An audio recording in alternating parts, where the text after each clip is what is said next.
আরে অনেক জোরে বৃষ্টি হচ্ছে, ওরা ছাতা নিয়ে যাচ্ছে, ওর ছাতাটা কেড়ে নি। এই ছেড়ে দে। আরে আঙ্কেল, আমার ছাতা কেন নিচ্ছেন? এই সরে যা এখান থেকে। বেটা কি হয়েছে? বৃষ্টিতে ভিজছো কেন? আসো আমার গাড়িতে। আন্টি, ওই আঙ্কেল আমাদের ছাতা কেড়ে নিয়েছে। বাদ দাও বাবু, এটার শাস্তি ও নিজেই পাবে, তোমরা গাড়িতে চলে আসো। আরে বেটা, তুমি বৃষ্টিতে বাইরে কি করছো? তোমার ঘরে যাও না কেন?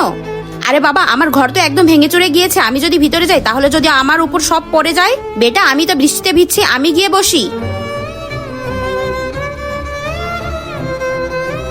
ভেঙে যাওয়া ঘর যখন ওনার উপর পড়বে তখন বুঝতে পারবে।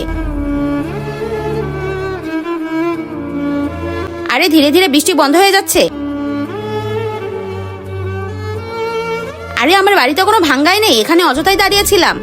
কিন্তু তার আগে তুমি যদি চাও তোমার মা জান্নাতে যাক তাহলে ভিডিওটিতে লাইক করে চ্যানেলটি সাবস্ক্রাইব করে দাও। আর যদি চাও জাহান্নামে যাক তাহলে কিছুই করতে হবে না, আর কমেন্টে মা লিখে যাও।